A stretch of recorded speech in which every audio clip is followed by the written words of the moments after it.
So this is a presentation that I gave to staff members at different buildings, and this was a response that came from our digital conversion team when we reflected on some of the data for teachers' needs. And one of those was just an overall introduction to digital citizenship. So that's what this presentation is.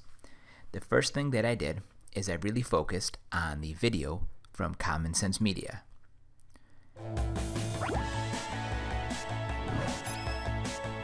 And I took the main points of this video right there, thinking, acting, and being, and I focused on those three areas just to give people an idea of what digital citizenship encompasses, because it really encompasses a lot. So starting out with thinking, this is the part where I talked a lot about critical thinking, knowing that not everything that you read on the internet is true. The idea of media literacy, being able to make those decisions and figure out what is a credible source, what is not a credible source. Really encourage curiosity and second guessing some of those resources that you find on the internet. And also the idea that all media is created by someone. We went through and talked about some of the questions to consider when evaluating media, so you can see those at the bottom. And then we played a little game. This is a website called Factitious, and when you click on Factitious, it gives you an article, and you have to decide whether the story is real or whether it's fake. It involves evaluating resources. Who was the media organization that created that particular article, and which slant do they lean? So it was a great activity. The next section is focused on being, and this focuses a lot on being safe online. So we talked a lot about phishing, a lot about online passwords. So we started out with a news story here from a Georgia news station which talked about the teacher retirement system and a phishing scam. So we talked a little bit about phishing, what phishing is, an example of it, 3 basic rules about what to do when you come across an email that is a phishing email, what to look for, and then what you can do. And then this is a real interesting activity. I had everyone go on the website Have I Been Owned, put their email address, and they can see that they were part of a number of different data breaches and they didn't even know about it. So it just shows how common activities like phishing and hacks and that sort of thing are in our society. We don't really know, but hopefully the tips that I gave them will help create that awareness to protect their own identity, their own personal data.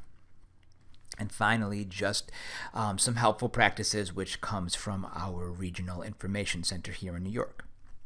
And the last step is all about acting responsible online. A lot of different ways that you can go with this, but we focus mostly on copyright.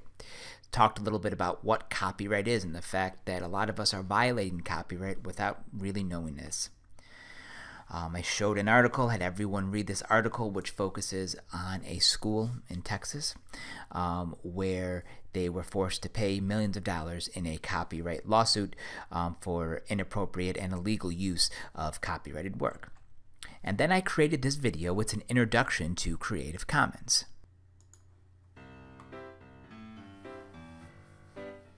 Each year, teachers and students create thousands of presentations.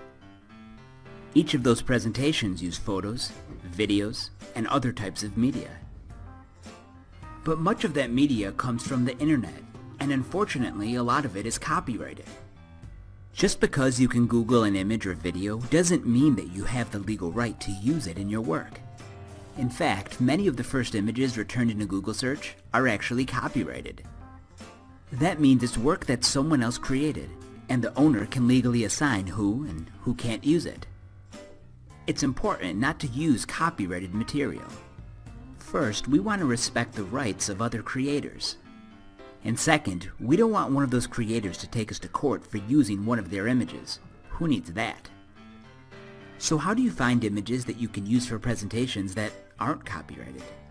That's what Creative Commons are for. Creative Commons are a specific type of copyright that can be applied to any piece of media. Creators can use this copyright to share their work with others. This means that you can legally use any media with the Creative Commons license as long as you comply with the terms. There's several types of Creative Commons licenses, and they all depend on 4 different conditions. Attribution. This means you can use the media as long as you give credit to the person who created it. Share alike. This means you can use the media, but once you do, your presentation becomes available to others with the same Creative Commons license. Non-commercial. This means you can use the media as long as you aren't making money off your work. Non-derivative. This means you can't remix the work and can only display verbatim copies. By looking at the license in any media, it will guide you about which conditions to meet. So how do you find media with Creative Commons licenses? Well, there's a few different ways, but let's start by going to the website search.creativecommons.org. There you'll find thousands of images, videos, music, and other media which you can legally use in your presentation. Just make sure to comply with the conditions.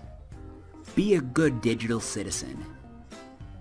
Respect the rights of others when using and sharing intellectual property.